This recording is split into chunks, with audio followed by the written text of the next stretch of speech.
Bienvenidos a Observatorio Cotidiano. El día de hoy hablaremos de unas decisiones muy relevantes de la Suprema Corte de Justicia de la Nación que tienen que ver con el tema más sentido para la población mexicana de estos días, que es el tema de la corrupción. Un tema, María Luis, que nos trae a todos, digamos, en verdad, hartos, un tema que ha generado mucha molestia social, un tema que, según los encuestadores, explica en gran medida las bajas puntuaciones de legitimidad y de popularidad de los gobernantes, del propio presidente de la República, y un tema al cual, y aquí empecemos, María, a contar la historia, algunos gobernadores le querían sacar la vuelta. Ayúdanos a entender, digamos, qué es lo que habían decidido en algunos estados, quiénes y en qué contexto, para librar el tema de la corrupción. Creo que esto tenemos que entenderlo a la luz, primero, como bien dices, de la animadversión social que hay en contra de la corrupción, que viéndolo de manera positiva tendríamos que ver cómo la sociedad civil se está organizando en contra de ella, desde para denunciarla y encontrar caminos para perseguirla por la vía de la legalidad.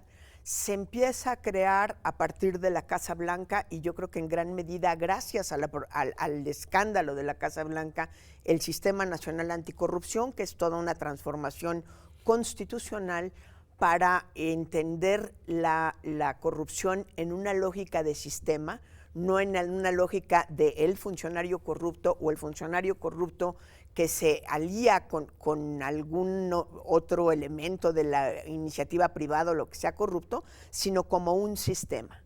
Y esta lógica lleva a aprobar las reformas constitucionales, de las que se derivan una serie de reformas legales que en el estado de Veracruz y en el estado de Chihuahua son aprovechadas, digamos, para tapar la corrupción, no para combatirla. Y creo que esa es la parte que es muy interesante, cómo con la Constitución en la mano se da una apariencia de legalidad para lograr exactamente el efecto contrario del que se estaba buscando. Para eso trajimos un abogado, Luis, para que nos expliques a ver cuál era el contenido de esas leyes. María nos dice, hay un nuevo marco constitucional, hay un nuevo marco de leyes generales, digamos, voy a decirlo así, de leyes nacionales que son las que desarrollan este nuevo marco constitucional, y en estos estados, no solo en estos, pero al menos en estos estados, se aprueban legislaciones que María nos dice, en realidad le sacan la vuelta al sentido de las normas nacionales. Esto es consecuencia, haciendo mía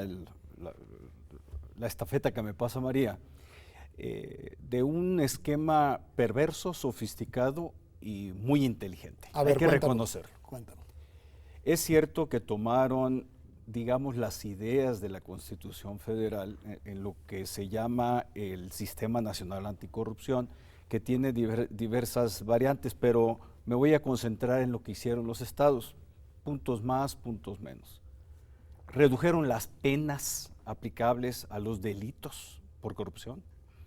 Por ahí en algún estado desaparecieron un delito de corrupción, en Quintana Roo en particular. Las prescripciones, es decir, la posibilidad de perseguir los delitos, también se redujeron. Los plazos de tiempo durante los cuales es posible perseguirlos, ¿ok? Se hicieron nombramientos de 9 años de 2 funcionarios clave, que son los fiscales generales del estado, es decir, quien presenta las denuncias o querellas, y también del auditor superior del propio estado, de cada uno de los estados. ¿Qué quieres? 9 años. ¿Qué quiere decir esto? Que los gobernadores que entrarán en función en fechas próximas, pues ya quedaban maniatados. Nada más que esto quedaba con un reducto. Estamos hablando solo de corrupción estatal. La corrupción federal es perfectamente perseguible, aun cuando no se hayan reformado las legislaciones locales. Y esto es muy importante porque tenemos que volvernos a concentrar en la federación para exigir que se rinda cuentas y se persiga a los delincuentes. Hay mucho dinero involucrado, recursos, sobre todo en aportaciones federales, es decir, los que se llaman etiquetados, que sí son fiscalizables y respecto de los cuales es perfectamente posible actuar. Una de las reformas importantes en el Sistema Nacional Anticorrupción es que la Auditoría Superior de la Federación también puede fiscalizar las participaciones federales, lo cual antes no podía hacer, había una restricción constitucional. Que son muy importantes desde el punto de vista económico. Digamos, ¿no? Los montos de esas participaciones. Y también respecto de eso, hay un margen de maniobra importante. Hay otro aspecto, saliéndonos estrictamente de lo que son los delitos que se conocen de corrupción. Un corrupto en automático comete fraude fiscal, con independencia de que haya corrupción. Y si comete fraude fiscal, se puede ubicar en supuesto de lavado de dinero.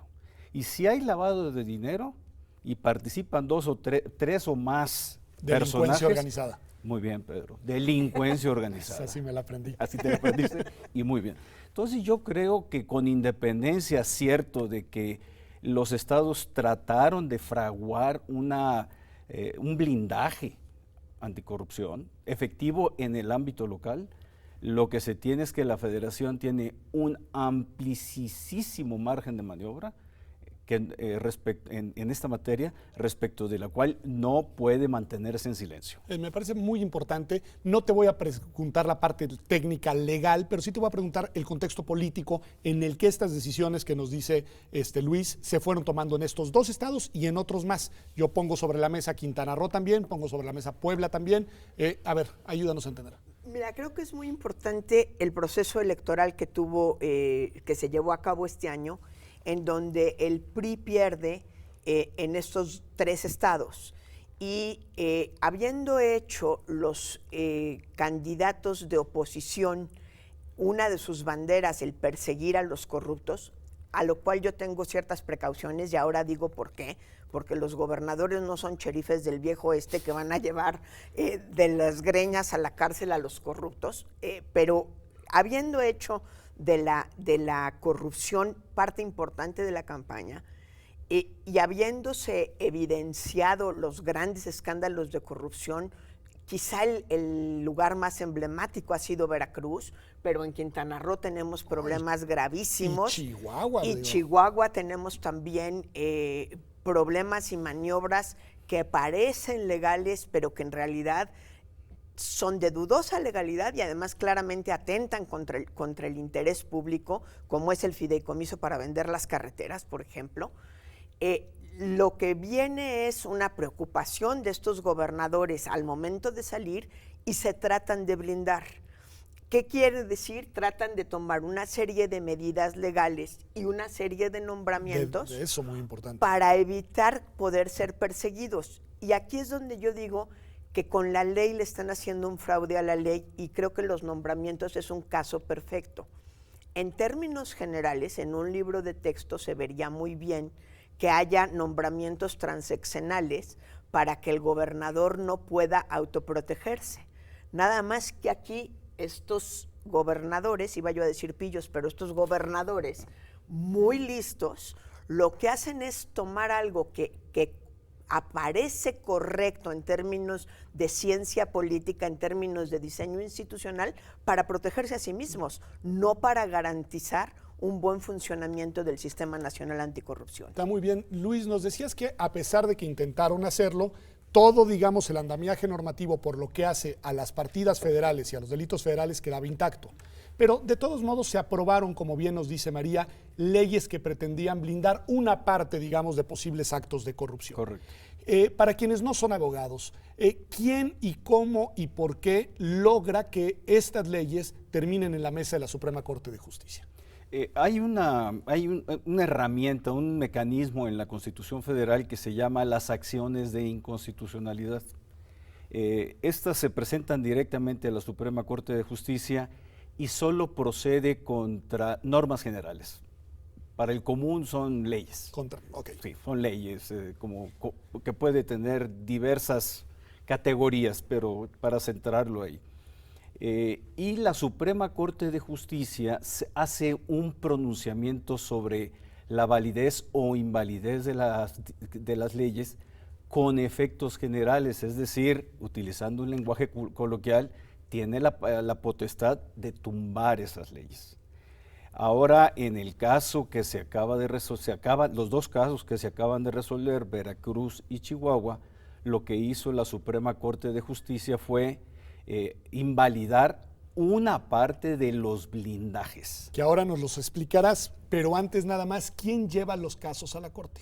En este caso, quien presentó los casos fue el Procurador General de la República, la Procuradora, en representación del Poder Ejecutivo. O sea, tratándose de una ley local, también puede la Federación objetar su constitucionalidad. Correcto. Y fue el caso. Es que quiero ahora que nos expliques qué declararon inconstitucional, pero eso ya será en el siguiente bloque. Antes, para cerrar con María la parte política. Explícame bien, María, si son gobernadores del PRI, ¿cómo es eso de que la procuradora que trabaja para un gobierno del mismo PRI lleva a la Corte las acciones de inconstitucionalidad contra estos sistemas locales anticorrupción? Yo creo que en primer lugar hay que ser generosos o reconocer el mérito que tiene que el propio PRI lo haya hecho. Normalmente tendemos a fijarnos en lo que no se hace o en lo que se hace mal, y creo que aquí, sin lugar a dudas y sin regateos, hay un mérito.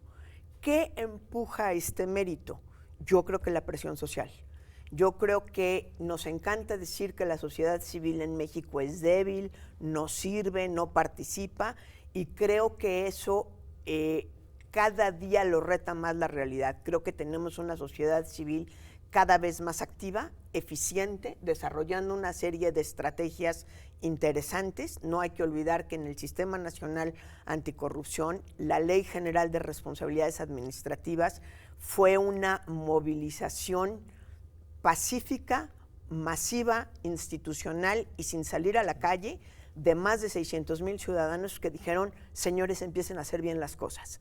Esa presión, creo que más los resultados de la elección del 2016, en donde el PRI pierde 7 de 12 gobernaturas,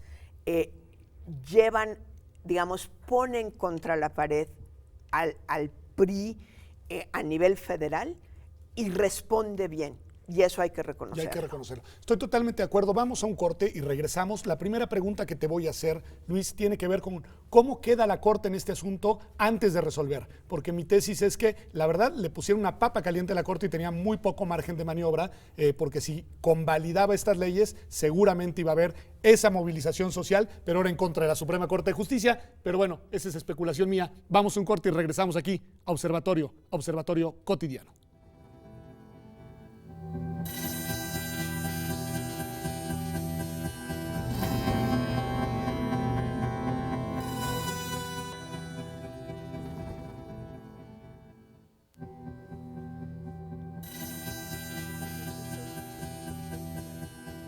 Pues ya estamos de vuelta aquí en Observatorio Cotidiano. Estamos hablando no solamente de Veracruz y de Chihuahua, estamos hablando en realidad un poco de todo el país y del tema de la corrupción en México. Luis, María nos decía que hay en este momento en el país un contexto de exigencia social muy fuerte para combatir los actos de corrupción. Y yo comentaba que cuando estos casos llegaron a la Suprema Corte, el caso de las acciones de inconstitucionalidad por las leyes aprobadas, tanto en Veracruz como en Chihuahua, como en Quintana Roo, en realidad los ministros, las ministras, se han de haber sentido en una situación un poco incómoda, porque tengo la impresión de que una decisión que declarara constitucionales esas leyes sería popularmente muy criticada. ¿Cuál es tu opinión a esto? Yo retomo la idea de María. Hay una sensibilidad en los órganos del Estado de la cual no escapa la Suprema Corte de Justicia de la Nación. Es decir, la Corte resolverá cuando le corresponda los temas de corrupción, pero toda la percepción que se tiene en los 11 ministros es de que no están al margen de cualquier reclamo social, sobre todo que varios de esos ministros interactúan en redes sociales. Ese es un aspecto muy importante. Muy importante. La Procuradora General de la República le aventó la papa caliente a la Corte y le dice: ahí se la ven ustedes. Es un buen movimiento, técnicamente impecable, hace una presentación sustanciosa del tema en lo que solo se podía hacer, la invalidez de leyes. Respecto de otras disposiciones o de otras actuaciones que pertenecen al entramado del blindaje, ahí no se podía hacer nada. La Corte me parece que precisamente con motivo de esa sensibilidad, a petición expresa de que se resolvieran rápido los asuntos, un ¿La mecanismo... Corte puede eso? ¿Puede Sí. decidir darle prioridad a un asunto sobre otro, Luis? Sí, hay un mecanismo que está ahí previsto, lo aplicó, está previsto en la Constitución y en la ley reglamentaria de las acciones de inconstitucionalidad, reacciona bien, resultado de esta sensibilidad, y aplica el procedimiento expedito. Y en menos de mes y medio, 6 semanas, teníamos resuelto los asuntos, 2 asuntos, queda uno pendiente, que seguramente tendrá que seguir la misma suerte. Y ahora te preguntaremos en concreto qué fue lo que resolvió la Corte, es decir, qué fue lo que declaró inconstitucional. Antes te diría, María, pues ya son 2 de los casos en los cuales cómo quedan los gobernadores salientes y cómo quedan, cuál es la responsabilidad de los gobernadores entrantes frente a este tema. Desde luego a los gobernadores salientes se les complica su salida, digamos. Pueden prever que existen herramientas legales y yo creo que aquí hay que insistir mucho en herramientas legales. Hace rato decía que a mí no me gusta como meta de campaña el decir voy a meterlo a la cárcel. Eso tiene un procedimiento y los procedimientos son largos. Armar los expedientes no se arman de un día para otro. Con la inmediatez que nos dan los medios de comunicación, nosotros quisiéramos que al día siguiente que toma posesión el gobernador, el interfecto que sale está en la cárcel. Le estaríamos haciendo el mismo daño al Estado de Derecho si logramos eso. La lógica de las instituciones, romperemos la lógica. Entonces, dicho eso, creo que lo que queda es la posibilidad para los gobernadores entrantes y para los fiscales de armar buenos casos y perseguirlos hasta las últimas consecuencias. El caso de Veracruz creo que es uno de los casos más claros y habría que ver la investigación que sacó Animal Político de lo que es una red de corrupción. Yo no sé si Javier Duarte va a acabar o no en la cárcel, pero que hay que perseguir a un grupo no pequeño de funcionarios y que muy probablemente más de uno llegue a tener responsabilidad penal, creo que es lo que nos ilustra la preocupación fundamental del Sistema Nacional Anticorrupción. No son actos aislados, no son actos casuísticos, son redes completas que permiten que eso suceda, que hay que desestructurar de manera completa. Luis, nos dice María con toda la razón que estas no deben de ser decisiones inspiradas ni por la lógica de la política ni la lógica de la venganza, lo pongo en tus palabras, sino que tienen que ser jurídicamente sólidas. Y en esto te quiero preguntar, ¿cuál fue la decisión de la Corte técnicamente que decidió y desde tu punto de vista qué tan atinada fue jurídicamente la decisión de los ministros? Tratando de ponerlo en un lenguaje entendible, lo que se hizo a través de normas generales en Veracruz y Chihuahua para efectos del blindaje anticorrupción fueron las modificaciones a algunas leyes, a 2 o 3 de ellas para efectos de lo que estamos hablando, que trascendían al nombramiento de funcionarios, por ejemplo, a la reducción de penas, funcionarios de 3 tipos, el fiscal general que me acabo de referir, el auditor superior, y también los magistrados integrantes de los tribunales contenciosos administrativos. Todo el equipo, digamos. Todo el equipo, pero además les aumentó partidas presupuestales. Es decir, los gratificó institucionalmente en forma tal en forma tal que tenían un agradecimiento al gobernador saliente, con independencia de que eran de su gente. Lo que hace la Corte en una decisión cuyo contenido es avasallante, tajante, se puede decir que hasta simple, porque únicamente dijo, pues eso está fuera de un contexto del Sistema Nacional Anticorrupción pendiente de entrar en vigor. Solamente eso dijo la Corte, no se enredó la Corte, no tenía por qué enredarse. A mí me parece que en el contexto de lo que estamos hablando fue la mejor decisión que se pudo tener. Podría ser en purismo extremo jurídico algo cuestionable, pero a mí me parece, no sé si en esto me está ganando más el corazón, que qué bueno que lo hicieron. Okay. Es que me parecía muy importante el punto, María. Tú has señalado, lo advertiste en el bloque anterior y ahora Luis lo acaba de traer a la mesa, que acá no solo se trataba de mecanismos, no solo se trataba de procedimientos, no se trataba de reducción de delitos, de plazos de prescripción, no, se trataba de nombramientos. Y creo que este tema hay que abordarlo en los minutos que nos quedan, porque hay nombramientos que están en puerta, que son muy importantes para el Sistema Nacional Anticorrupción. Es decir, qué decir de los nombramientos y cómo lograr los nombramientos que el país necesita.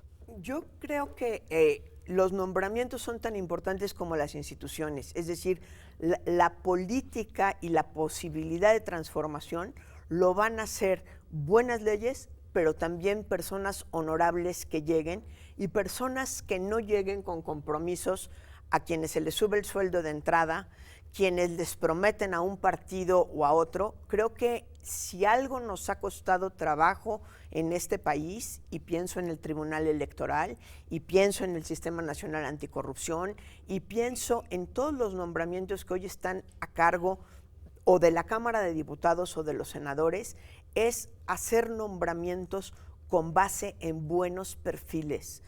A mí no me preocupa, a diferencia de mucha gente, que haya nombramientos que empuja un partido u otro. Lo que me preocupa es que no empujen nombramientos de gente que tiene la honorabilidad, la capacidad técnica, el conocimiento para llevar a cabo las funciones que se le están encargando. Creo que eso es lo que deberíamos de estar cuidando, y creo también aquí que hay una vigilancia importante por parte de la sociedad, en donde esperamos que el fiscal anticorrupción, que el fiscal del fiscal general de la Fiscalía General de la República, que el secretario de Función Pública, el propio Consejo Ciudadano, sean gente que de verdad estén comprometidos con llevar adelante el tema. Y eso tenemos que ver perfiles y que no solamente sean buenos, sino que parezcan buenos. Me parece muy importante. Ayúdanos a entender ya en esta dimensión, digamos, de los nombramientos que vienen. María los ha mencionado. ¿Cuál es la función más o menos de cada uno de estos? No todo el mundo sabemos qué le toca al fiscal general, qué le toca al fiscal anticorrupción, al secretario de la Función Pública, y decía María, además un consejo ciudadano. El fiscal general el fiscal anticorrupción, de lo que se va a encargar, pues realmente es de la persecución del catálogo de delitos que se estén clasificados como tales en la legislación penal. También hay otro cambio importante: el auditor superior de la Federación se le dan más facultades, como se dice que normalmente, coloquialmente, se le dan más dientes para que muerda ¿Al afuera. mismo auditor que está hoy o va a cambiar? Puede ser el mismo auditor. Se puede ratificar. Okay. Se puede ratificar. Eso puede ser positivo, ha realizado un buen trabajo. Okay. Y dato importante, ¿no? Trae una trayectoria que sí justifica. Tendrá que agotarse todo el procedimiento constitucional que se establece el efecto, pero justifica que se ratifique. Otro cambio importante es el de los magistrados del ahora denominado Tribunal Federal de Justicia Administrativa, que será quien aplique directamente las sanciones, las multas económicas a los funcionarios públicos que incurran en irregularidades previo expediente que les sea armado por parte de la Secretaría de la Función Pública, o bien que les sean precisamente tornados por la Auditoría Superior de la Federación. Es más o menos el cuadro como quedó, orgánicamente es más claro, y las demás dependencias pues siguen con sus propias funciones, el SAT, la Unidad de Inteligencia Financiera. Yo creo que tampoco hay que dejar mucho de lado. Sí. Un último dato, María, sobre esta dimensión de los nombramientos. Sé que son distintos, pero si nos puedes contar cuáles son los mecanismos mediante los cuales se nombra algunos, simplemente para entender cómo se integrarán estos órganos. Creo que hay participación en algunos casos de un comité ciudadano que hace propuestas, en algunos casos, si no me equivoco, intervienen los órganos legislativos, algunos casos los nombra o ratifica el Senado, otros tienen la vía jurisdiccional, pero hay uno muy importante que es el del secretario de la Función Pública, porque ese lo nombra el presidente y se va con el presidente o no. Creo que aquí lo que es importante señalar la diferencia. Normalmente el secretario de Función Pública lo nombraba el presidente y lo removía el presidente como él decidía. y ahora tiene que ser ratificado por el Senado. ¿Qué es lo que se busca en esto? Un equilibrio de poderes, que realmente, yo creo que había quien, inclusive a principios del sexenio, se habló de desaparecer la Secretaría de la Función Pública. Yo creo que tiene su función, es una suerte de contraloría interna, que después su trabajo sirve de materia prima para el trabajo del auditor superior de la Federación, pero ya no va a ser nada más un nombramiento presidencial. Dicho de otra manera, no podrá nombrar a un leal para que le cuide las espaldas, sino tendrá que nombrar a alguien que realmente haga auditorías serias, y eso me parece fundamental. Y es la lógica que hay atrás de todos los nombramientos, que no dependan de una sola persona, que no se pueda comprar su lealtad y que haya una suerte de acuerdo para realmente hacer caminar las decisiones institucionales por donde deben caminar. Una cosa que me parece importante de lo que mencionó Luis es no todos los problemas administrativos o todos los problemas de corrupción son delitos. Por eso una parte va a ir al tribunal administrativo, tribunal fiscal administrativo, y merece una sanción administrativa, y la otra a la fiscalía, que es como un segundo paso, porque en México hablamos mucho de impunidad y nuestra lógica es, la única manera de vencerla es meter a todos a la cárcel. Está muy bien, es un muy buen punto y es una muy buena manera de concluir este programa. Luis, muchas gracias. María, muchas gracias por estar conmigo en Observatorio. Pues mi conclusión de este programa es que se buscan mexicanas, se buscan mexicanos para que puedan operar este complejo y relevantísimo sistema nacional anticorrupción. Esto ha sido Observatorio Cotidiano. Nos vemos aquí en TV UNAM el próximo martes, como todas las semanas.